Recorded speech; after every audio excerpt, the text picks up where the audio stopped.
नमस्कार दोस्तों, आप सभी में विराजमान परमपिता परमात्मा को मेरा नमस्कार। तो दोस्तों, हम सभी ने बचपन में पढ़ा और पढ़ाया गया कि चित्तौड़गढ़ की रानी कर्णावती की मदद करने के लिए हुमायूं आया था जब रानी कर्णावती ने उसे राखी भेजी थी। तो दोस्तों, इतिहास में झूठे इतिहास के नाम पर रोमिला थापर और इरफान हबीब जैसे मक्कार इतिहासकारों ने हम हिंदुओं को बड़ा मूर्ख बनाया है और हम मूर्ख भी बने हैं और हमारा बड़ा वाला काटा गया है। तो दोस्तों, सच्चा इतिहास जानने के लिए बने रहिए हमारे साथ। तो बात है सन 1535 की। दिल्ली का शासक है बाबर का बेटा हुमायूं। उसके सामने देश में दो सबसे बड़ी चुनौतियां हैं। पहला अफगान शेर खा और दूसरा गुजरात का शासक बहादुर शाह।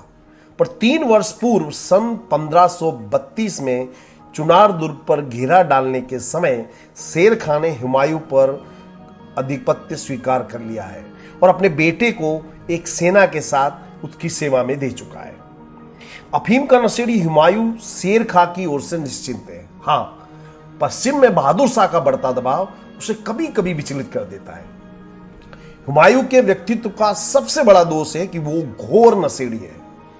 इसी नशे के कारण ही वह पिछले 3 वर्षों से दिल्ली में पड़ा हुआ है और उधर बहादुर शाह अपनी शक्ति बढ़ाता जा रहा है।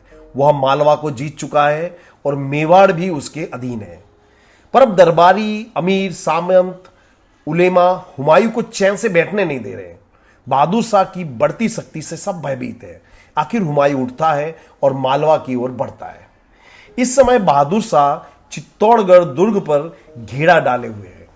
चित्तौड़ में किशोर राणा विक्रमादित्य के नाम पर राजमाता कर्णावती शासन कर रही है। उनके लिए यह विकट घड़ी है। 7 वर्ष पूर्व खंडवा के युद्ध में महाराणा सांगा के साथ अनेक योद्धा, सरदार वीरगति को प्राप्त हो चुके हैं। रानी के पास कुछ है तो विक्रमादित्य और उदय सिंह के रूप में 2 अबोध बालक और एक राजपुतानी का अदम्य साहस। सैन्य बल में चित्तौड़ बहादुर शाह के समक्ष कहीं भी खड़ा नहीं हो सकता, पर साहसी राजपूतों ने बहादुर शाह के समक्ष शीश झुकाने से इनकार कर दिया है। उधर बहादुर शाह से उलझने को निकला हुमायूं अब चित्तौड़ की ओर मुड़ गया है। अभी वह सारंगपुर में है, तभी उसे बहादुर शाह का संदेश मिलता है। उसमें उसने लिखा है, चित्तौड़ के विरुद्ध मेरा यह अभियान विशुद्ध जिहाद है। जब तक मैं काफिरों के विरुद्ध जिहाद पर हूं, तब तक मुझ पर हमला गैर इस्लामिक है। अतः हुमायूं को चाहिए कि वो अपना अभियान रोक दे। हुमायूं का बहादुर शाह से कितना भी बैर हो, पर दोनों का मजहब एक है। सो हुमायूं ने बहादुर शाह के जिहाद का समर्थन किया है। अब वह सारंगपुर में ही डेरा जमा के बैठ गया है, आगे नहीं बढ़ रहा है।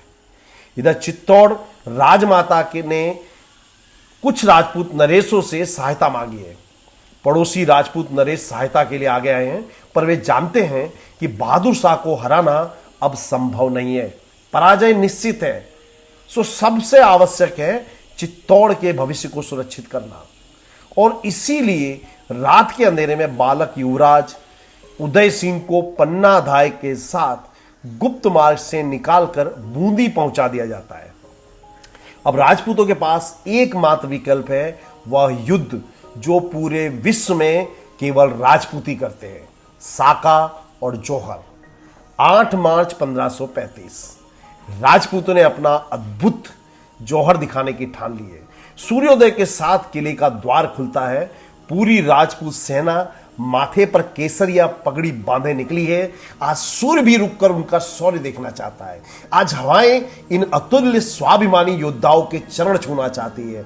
आज धरा अपने पुत्रों को कलेजे से लिपटा लेना चाहती है। आज इतिहास स्वयं पर गर्व करना चाहता है। आज भारत स्वयं के भारत होने पर गर्व करना चाहता है।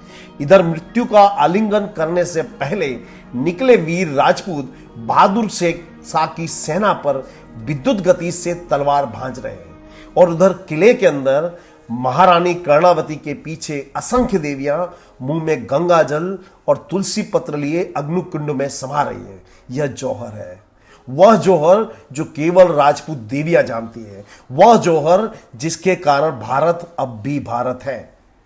किले के बाहर गर्म रक्त की गंध फैल गई है और किले के अंदर अग्नि में समाहित होती छत्राणियों की देहों की गंध फैल गई है।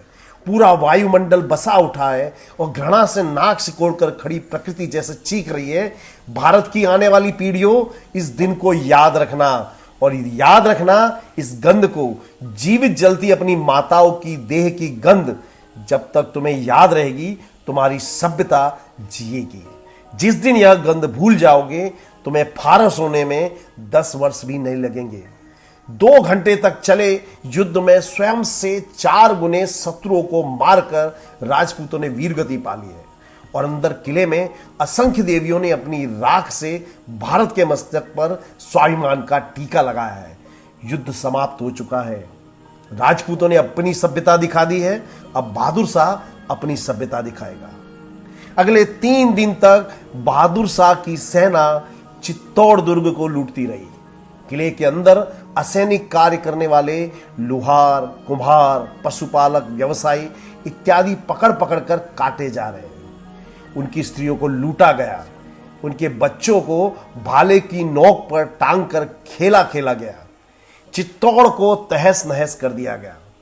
और उधर सारंगपुर में बैठा बाबर का बेटा हुमायूं इस जिहाद को चुपचाप देखता रहा, खुश होता रहा। युग बीत गए पर भारत की धरती राजमाता कर्णावती के जलते शरीर की गंध नहीं भूली।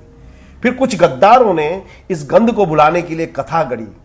राजमाता कर्णावती ने हुमायूं के पास राखी भेजी और सहायता मांगी थी।